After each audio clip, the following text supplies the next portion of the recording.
jubilada como estoy, que los dominicos le hacían la procesión a la Virgen muerta el 14 de agosto y después le llevaban a la catedral. ¿De dónde vendrá ¿De eso cuánto? esa práctica? ¿Cómo cuánto, Julia? Porque era la muerte de la Virgen. Claro, tipo como el tránsito de San Francisco que se suele hacer. Pero le hacen pasear su cadáver. Ah, pero igual tiene una idea. Y acá en alguna parte en este librito vi yo, pero es del Santo Sepulcro, en el sepulcro a la Es Virgen. una práctica medieval. Así como a Don Bosco, más o menos. ¿Puede ser? ¿Ah? Así como a Don Bosco. Claro, tiene unos pocos. Sí, pero el tema es que la Virgen subió al cielo. Bueno, podemos hacer las preguntas, Marga. Yo tengo preguntas. Yo también. Margarita, yo tengo preguntas. El abuelo está murado, Marga. Acá está. El 15 de agosto de cada año la ciudad de Nuestra Señora de la Asunción se vestía de gala para festejar un doble acontecimiento: la fundación de la ciudad y el tránsito de la Virgen María, con cuya advocación la bautizara Juan de Salazar. El 14 a la tarde era traída a la iglesia de la Encarnación en sepulcro con la Virgen. Allí le cantaban las vísperas y el coro recitaba la Salve Regina. Al día siguiente, fiesta de la gloriosa Asunción, estando a la vista de todos y rodeada de hermosas flores, el bendito sepulcro con la imagen, se le cantaba la misa. A la tarde acudía la población entera para escuchar al padre predicador general. Esos eran los más estudiosos, eso ya era mer puro. Un ratito más, Marga. Bueno. Nuestra hermana Eva se va, así que por favor le damos un fuerte aplauso y todo el éxito del mundo para su nueva misión, ya que Hasta. Y 25 años de aguante en la congregación. gracias. Sí, Felicidades. Gracias. Un gusto conocer a todos y levo cada uno en mi corazón y oraciones. Y también peço gracias por mí y por mi nueva misión en Brasil. Y que siempre sea santa y no santera. Es una lucha de cada día. 8 de julio estoy haciendo 25 años de vida consagrada. Ah, felicitaciones. Y lembro. A vivir con alegría la vocación. Sí. Me gusta. Gracias.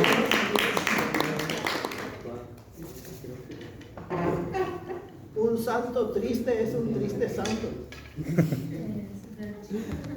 Marga, veo que el libro empieza en la página 175.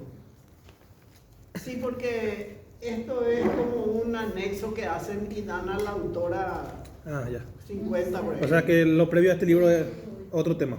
Sí, es parte de Estudios Paraguayos.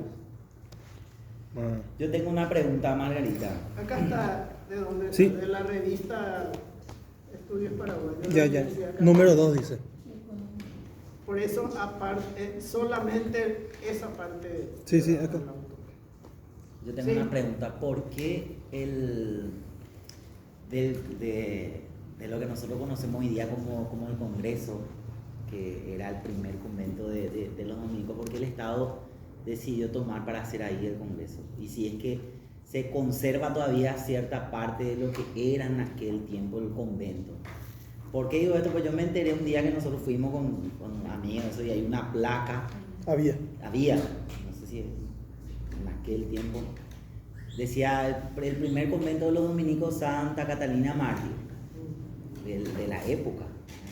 Y para nosotros tendría que tener mucho significado, porque hoy en día es creo que uno de los lugares más terribles para todo el Paraguay.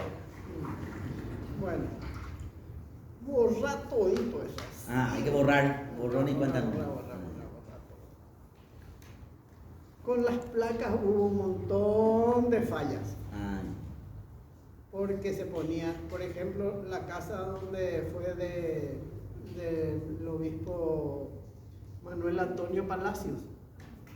Yo le dije, en la vera norte hay que poner. Y se fueron a picar la pared de la vereda de enfrente. Y dice, aquí estuvo la capilla del obispo Palacio, donde una vez quemada la iglesia de la Encarnación, sirvió de parroquia. Y así hay muchos errores. Y una de esas, menos mal que ya desapareció.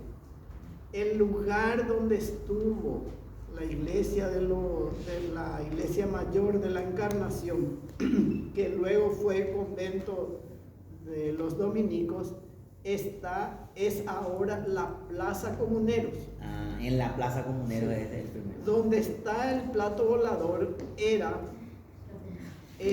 el colegio seminario, parte de lo que fue la casa de los jesuitas. La manzana, toda esa manzana fue de los jesuitas. Y cuando fueron expulsados, la mitad de la construcción quedó para rentas y tabaco. La que estaba hacia Paraguayo Independiente. Y la que estaba hacia el río, la parte sur, fue seminario, el Real Colegio Seminario de San Carlos. Y la iglesia de la Compañía de Jesús ya estaba prácticamente en la plaza de armas. Y en 1805 ya no hubo caso y demolieron completamente. Entonces, nada tiene que ver. Y donde estaba esa placa, que estaba también el Mariscal López ahí, allí estuvo el cuartel de la Ribera. Esto es importante porque como Manzana de la Ribera, ¿con qué clase B se escribe Ribera? Con la B corta. Ahora B corta. B corta. B corta. Porque si ustedes buscan en un buen diccionario, van a encontrar Ribera con B larga y Ribera con B corta. Ribera con B corta es la que está junto a un riacho, o una laguna, como les dije. Y ahí donde estaba ese monumento que ustedes vieron, esa placa que por suerte desapareció, ahí estaba el cuartel de la Ribera. Y el cuartel de lanceros estaba donde el colegio y ahora es plato volador. Y el cuartel de caballería era donde estaba. Aquí está el cabildo. Entonces, Marga, el Congreso no tiene nada que ver con el convento de los dominicos. No. Porque ahí pues, Punto La para los dominicos. plaza. Un alivio. La plaza.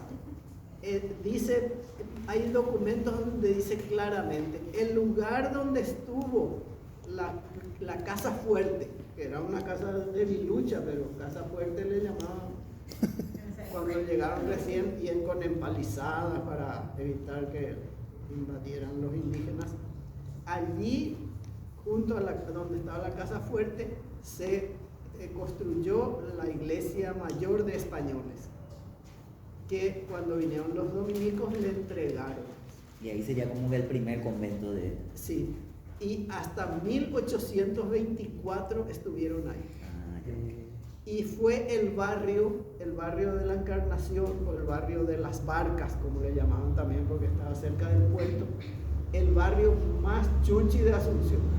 O sea, La que los Carmelita. dominicos siempre estuvieron con los chuchi, ¿no? Por eso casi todos querían enterrarse con el hábito de Santo Domingo. Pero ¿saben cuál era el hábito de Santo Domingo? El hábito más gastado, más remendado, más usado, sin lavar, eso quería la gente. Así como el que usa Pedro Velasco. Pero él no usaba bien. Los miércoles para ¿No? los miércoles para la misa se pone. ¿Se pone? No, pero ese estará lavado, el otro ni se lavaba. Bueno, ¿Y ustedes cuenta, lavan su hábito? eso cuenta un plan. Ah. Pero donde está ahora Unicentro, si ven por la calle 15 de agosto, les dije que todos los edificios que estaban cerca del río, como por ejemplo en 15 de agosto estaba la iglesia de los dominicos, en el siglo XVII, a comienzos del XVII, eso se estaba cayendo ya, porque era de adobe y lluvias torrenciales, no duraba mucho tiempo, se reconstruía. Entonces, subiendo para evitar las barrancas, hay un momento que dice que la galería, el corredor del norte casi da a las barrancas. Ya no había forma de seguir construyendo allí ni quedando. Entonces, a donde está un Unicentro, si ustedes ven sobre la calle 15 de agosto, hay una placa, esa sí está bien puesta en el lugar correspondiente, que dice: aquí estaba la ermita de Santa Lucía. Y esa ermita, una de las primeras, esa se demolió, y en ese lugar, y un poquito más de terreno, se construyó la iglesia de la Encarnación cuando aquella ya estuvo deshecha. Y ahí también vivieron los dominicos. Y luego bajaron a la otra cuando esta tuvo que demolerse, y es la que se quemó en 1889, que dejaron prendida una vela y el KVI del pesebre el 10 de enero. Incendió la iglesia, estaba totalmente cerrada, y cuando por no sé ni dónde comenzó a salir humo, toda Asunción llorando acudió a ver aquello, abrieron las puertas, se habían quemado todo. Pero hasta 1824, ahí esa iglesia que está aquí en este libro, Está en el librito. que habrán visto, ¿verdad? Al lado del Palacio de Gobierno, aquí esto, Página 200. junto al Palacio de Gobierno. Esta fue la iglesia de la Encarnación y convento de los dominicos. El cementerio estaba delante. Entonces, ese lugar sí es digno de ir a ver y recordar todo eso, porque allí vivieron los dominicos, y estuvo allí el cementerio, que cuando en 1842 se creó el cementerio de la Recoleta, porque ya era imposible seguir enterrando a los muertos en las iglesias. Hay crónicas que cuentan que todavía los cuerpos no se quedaban putrefactos y ya tenían que sacar porque tenían que poner a otro. Y el piso era todo así porque delante de los parientes le echaban cal y comenzaban a pisarle para poner otra vez el ladrillo encima. Y a veces dice que había muchos altares y cada día tenía que hacer misa un religioso. Entonces aquí la misa, ite misa et, y aquí todos cantando al Santo. Y en 1815 viene una carta de España, y para que se haga un sondeo, a ver si la gente estaba o no de acuerdo para llevar a los muertos en un camposanto. Nadie quería dejar en la intemperie a sus muertos, bajo lluvia, sin candado, la iglesia estaba llena y no se consiguió. Recién, ese era 1805, recién en 1842 se creó el cementerio de la Recoleta.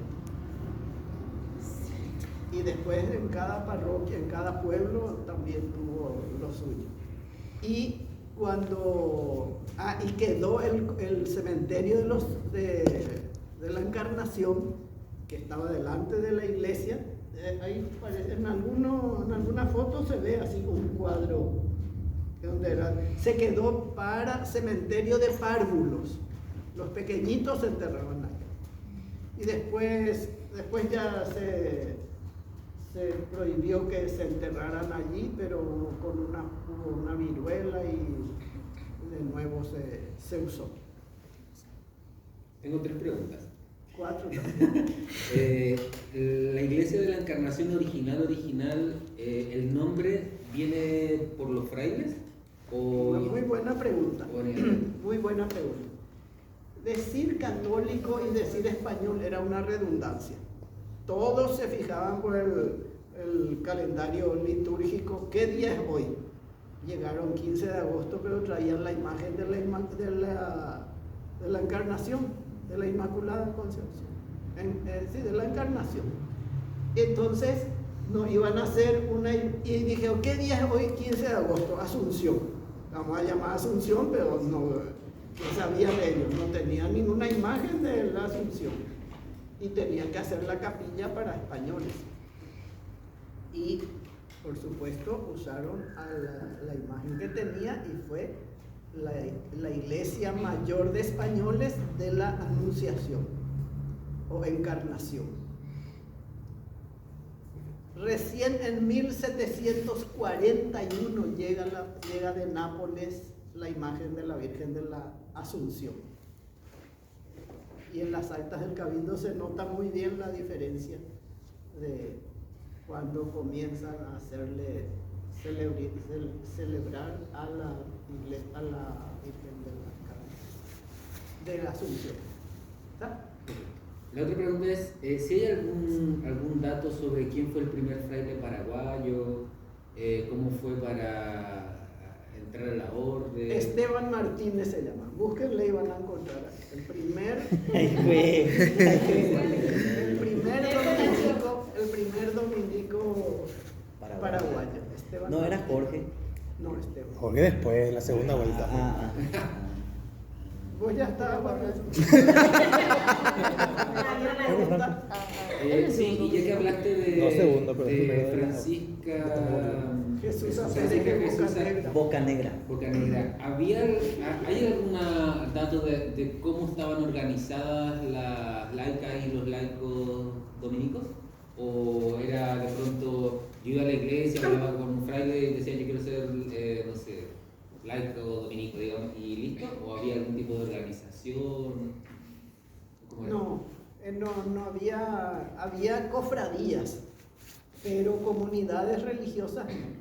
Incluso ella era una mujer sola, tipo beata, como le llamaban, que tenía una devoción especial hacia Santo Domingo. Además era la zona donde estaba y tuvo un gran prestigio en la época colonial, independiente, en la orden de predicadores. Les dije que eran los únicos que daban. Por eso los orígenes de la universidad en el Paraguay se remontan a los 9 años de licencia que le dieron a los dominicos para dar títulos de licenciados y doctores en el siglo XVIII. Página 219. ¿Quién está El ahí? primer dominico paraguayo. Esteban Martín. Y en la misma línea de el rol de los laicos dominicos. Bueno, es muy interesante también, que era tercera orden de penitencia de Santo A Domingo. la pucha, sí. Penitencia. Sí, y está también la tercera orden de penitencia de San Francisco. Pero hay mucha diferencia entre los terciarios franciscanos y dominicos. ¿Por qué? Los dominicos, por su lema mismo, alabar, bendecir, sobre todo predicar, se dedicaban más a la enseñanza, a la predicación en la ciudad. No tuvieron, solo después de la expulsión de los jesuitas, 1 o 2 iban al pueblo, a la reducción, por ejemplo, a Trinidad, la reducción de Trinidad. Entonces, los terciarios dominicos eran conquistadores o descendientes de conquistadores, gente adinerada y citadina. Aupeare opa. Por eso terminaron. Y quedaron muchísimos documentos. Si ustedes van al Archivo Nacional van a ver un montón de volúmenes con listas y trabajos que hacían los terciarios dominicos. De franciscanos no hay ni uno, pero viven, y un montón de franciscanos que cuando llegó una vez en la época de Don Carlos, un franciscano medio extraviado por acá, la gente le seguía en la calle, le besaba su cordón, le pedía renovar sus votos de terciarios, porque ellos hacían votos. ¿Por qué eso? Porque en las reducciones o pueblos franciscanos, Yutú, Cazapay, Tayaguarón, Tomatía, Tirá, todos estos tenían terciarios franciscanos. Terciarios dominicos. Entonces, los terciarios dominicos eran conquistadores, descendientes de conquistadores, gente adinerada y citadina. Aupeare opa. Por eso terminaron. Y quedaron muchísimos documentos. Si ustedes van al Archivo Nacional van a ver un montón de volúmenes con listas y trabajos que hacían los terciarios dominicos. De franciscanos no hay ni uno, pero viven, y un montón de franciscanos que cuando llegó una vez en la época de Don Carlos, un franciscano medio extraviado por acá, la gente le seguía en la calle, le besaba su cordón, le pedía renovar sus votos de terciarios, porque ellos hacían votos. y después cuando la guerra de la Triple Alianza, sobre todo la posguerra, que es la parte más difícil, uno de los canales de adoctrinamiento o evangelización fueron los de Tercera Orden de San Francisco. Y cuando se hizo el diaconado, los primeros diáconos casados eran terciarios. Y cuando se formó las ligas agrarias cristianas, los terciarios franciscanos, ¿por qué unos acabaron y otros no? Es por eso. Porque no es lo mismo la raigambre que hay en un pueblo del interior que en la ciudad, en donde cada familia es un mundo. Por eso es que no hay terciarios dominicos. Y sí, terciarios franciscanos hay, y el primer domingo de octubre se reúnen de todo el país en un lugar y rezan vísperas y hacen votos y todo. Y de Jufra es de los jóvenes y de los niños, pero porque se extendió en el campo, porque los franciscanos y jesuitas fueron las dos comunidades, una Compañía de Jesús y otra Orden de San Francisco, que se dedicaron a las misiones de pueblos de indios. Y ahí se extendieron y ahí permanecieron. Pero en su tiempo, familias nobles, notables de Asunción, todos eran terciarios dominicos.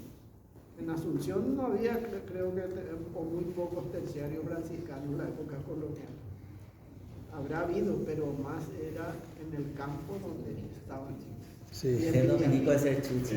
Era Carmelita. Chuchi, el barrio de los Chuchi, el barrio de las barrios, los barrios de la Encarnación.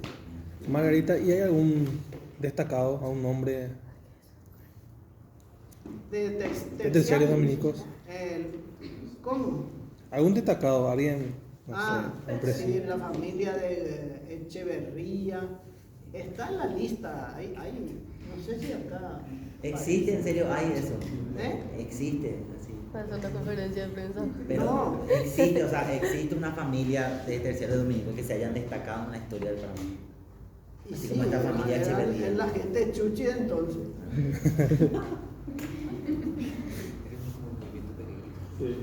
Claro. Pero es todo lo contrario a los franciscanos. Los franciscanos no tienen historia. Ajá. pero Y- tienen raíces. Pero tienen raíces, tienen trabajo. Y continuidad. Sí. Sí. Cuando vinieron le dijeron, queremos renovar los votos, hace años que no renovamos. Cazapá, por ejemplo. A la gente se saluda paz y bien. Paz ¿no? y bien. Y desde 1824 que no hay franciscanos, y es un pueblo pero eminentemente franciscano. Y Por la ahora raíz.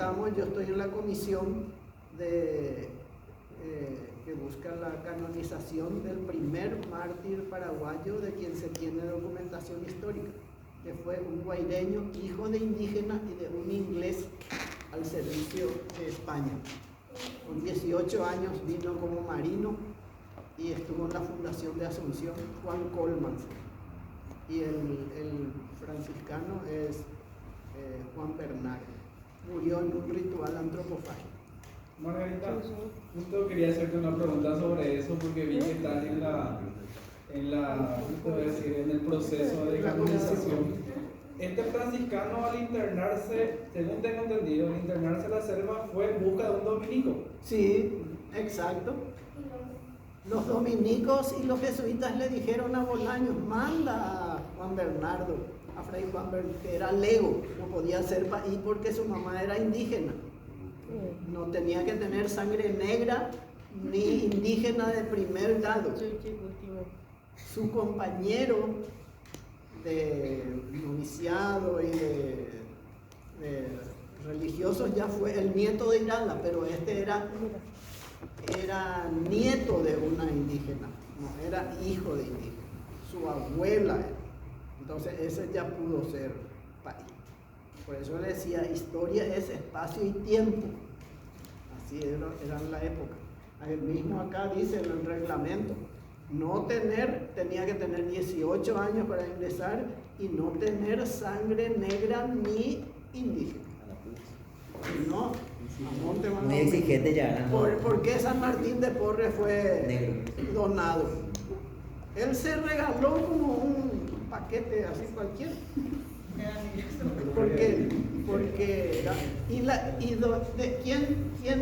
¿Quién da o hereda, de quién se hereda la esclavitud? ¿Del padre o de la madre? ¿De la madre? De la madre. Puede ser su papá el rey, pero si su mamá es esclava, esclavo será el mitad.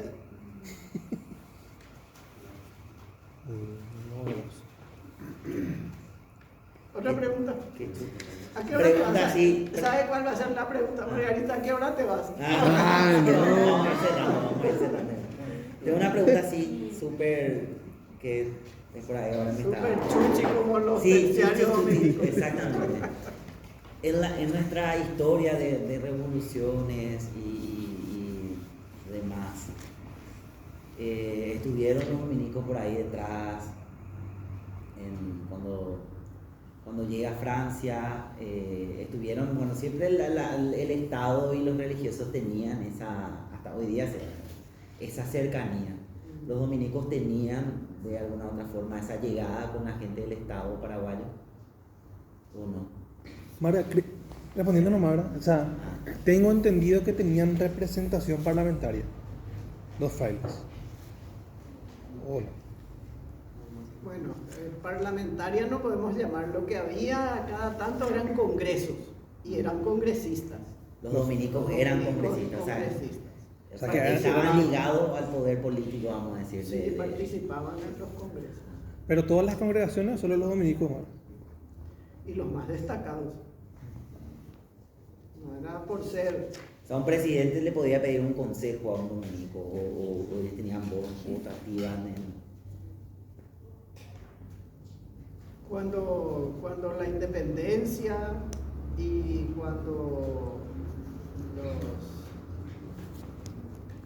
sobre todo decir los primeros, el 15 ya nada, es la época de la independencia, donde era la Junta Superior Gubernativa, estaba la Academia Literaria, la Sociedad Patriótica Literaria, todos los dominicos, los grandes doctos de la época. O sea, los Porque intelectuales, entre sabían, comillas. sí, los más preparados. Los años de formación no ya habla de que eran muy bien vistos. Y la Sociedad Patriótica Literaria era una institución que se fundaron los próceres de Mayo después de la independencia con miras a abrir un colegio nacional. Así que si gustan y tienen afinidad hacia la orden de predicadores en el estado en que estén viudos, separados, país, lo que fuera, formación. Muy importante la formación. Y sobre todo con espíritu y conciencia crítica, y con compromiso social. Porque yo puedo venir de Harvard, pero ser un monstruo que no mira, no tiene compasión de nadie. Y si tienen la paciencia del mundo, que sea la última vez que me vean en la vida. Quisiera leerles, pero así rápido, lo que hace 4 años escribí con motivo de la beatificación de Chiquitunga. No es para que digan Margarita tiene razón, sino para ver cómo hay que tener espíritu crítico y saber defender lo que uno piensa y dice. ¿Catuba? Sí. Claro que sí, por favor. Tu teléfono. Pero el tema es que yo no tengo wifi. ¿Qué persona de internet? Producción. Acá.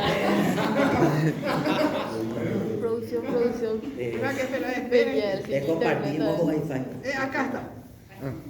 Que no te vayas de acá. En este momento no tienes conexiones, pero Oye, ¿cuál? eso yo escribí el 25 de junio de 2018. Entonces hoy me aparece como que hoy es 25 de junio, aunque se va a apagar. Entonces puse dispuesta a recibir de vuelta como hace 4 años toda clase de palos, maña mío, ¿Puedo tocar la pantalla? no de palos, también algunos aplausos, porque cada uno es libre de opinar sin ofender al añumato. Y dice, el tema es Chiquitunga, una beata a la medida de la iglesia jerárquica, pero esta era de la jerarquía de Valenzuela. Ahora tenemos expectativas con el que viene, pero yo no sé si metí la pata o no, pero escribí de nuevo. Y puse así, no sé, ay, opa, ¿Tocar? sí, No, lo que pasa es que ya se la apaga la pantalla, ¿no? no, es que yo tengo wifi solo en casa. Salgo y ya no. Te podemos Voy a compartir. la acción. Pronto, nada, porque ya, si no, En tu teléfono no me van a buscarle, querer Julio. Su ver Facebook. ni por al lado de mi casa. No. ¿Quién encontró? Ese. Sí, una beata a la media. Acá está, toma. Pronto, espere, no se vaya, mira. No se vayan. No, pues. Era muy chiquitito la letra, pero No, veo bien. Ah, ok. No sería yo si dejara de expresar mi sentir acerca de la beatificación de Chiquitunga Guyay. Creo que su ejemplo de vida debería ir mucho más allá de lo que la jerarquía eclesiástica se empeñó y se empeña en presentarnos. Se sabe que Chiquitunga, fruto de su tiempo, fue una joven rebelde, continuadora del sentir político de su padre y familia, de origen liberal. Alguien que participaba en manifestaciones, en marchas sociales y políticas. Una joven altruista y cristiana que supo sobrellevar en silencio la falta de caridad de las monjas del Carmelo que tanto le hicieron sufrir durante los años que vivió adentro. Eso antes de su beatificación, por radio se leía su vida y yo escuché eso. Porque ninguna comunidad religiosa era una comunidad de santos. Por eso le dije a la hermanita, en tu congregación que había como en la mía, santas y santeros. Unos son santos y los otros le hacen santos ñañaques. Pasó mucho ahí eso. Bueno, esperen. Estos rasgos de su vida no atraen a los que hoy están al frente de la Iglesia Católica del Paraguay. Nuestra jerarquía hoy está lejos de ser la iglesia de Medellín, la iglesia de los pobres. Y eso que estamos llenos de empobrecidos por falta de justicia social, por ausencia de Estado y falta de presencia efectiva de la iglesia jerárquica en los lugares donde están y viven los predilectos de Jesús. Allí asisten unos pocos religiosos, sacerdotes, son contados y algunos ya muy ancianos. Por eso creo que Chiquitunga, joven de clase media, alegre, que supo dar un abrigo a una niña pobre y una religiosa de clausura, pesó mucho a la hora de contar con la ayuda de los empresarios para solventar los gastos que demanda el proceso de beatificación. Chiquitunga, con esos atributos, no compromete a los poderosos, a los latifundistas, narcotraficantes, políticos, legisladores, militares, políticos, jueces, etc. Quizá muchos de ellos creyeron haber limpiado sus conciencias, aportando abultadas sumas para el acto. Así es fácil ser católico, y más aún cristiano.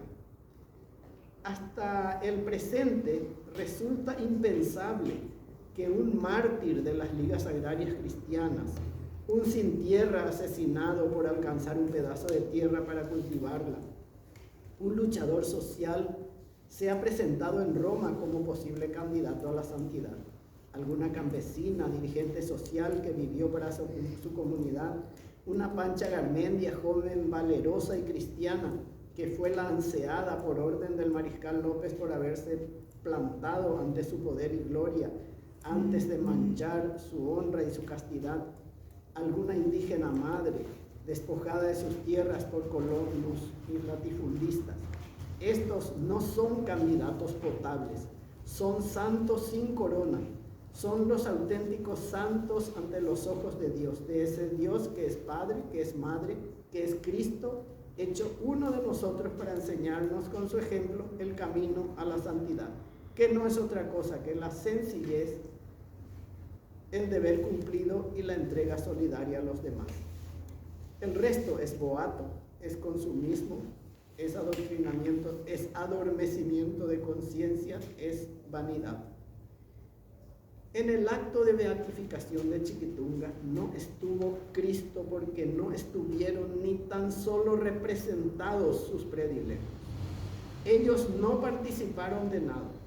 Fue una celebración pagada en su gran mayoría por aquellos que hambrean a sus predilectos. Y ellos sí fueron nombrados y aplaudidos en aquel acto, aunque el mayor y prolongado aplauso, con silbidos y gritos, se llevó Cerro Porteño. Muchos palos recibí hace 4 años, pero yo no puedo dejar de sentir lo que pienso. Imagínense cómo alguien que vivió plenamente su juventud como una joven revolucionaria de su tiempo, le presentan como monjita así que dio un abriguito a un pobre, como religiosa. Y lo otro, pero ahora se están dando cuenta porque hoy es el año del laicado, ahora le sacaron el hábito y ella, toda así una señorita, ¿no? Entonces es a la medida de la jerarquía eclesiástica. Yo no quiero desacreditar a la iglesia, me siento católica, pero me formé con la teología de la liberación. Y esto no puedo, me cuesta. Entonces yo no les digo que ustedes estén de acuerdo con lo que yo escribo, solo les muestro cómo Margarita no puede con su genio y mantener. Bueno, chao. Gracias por escuchar.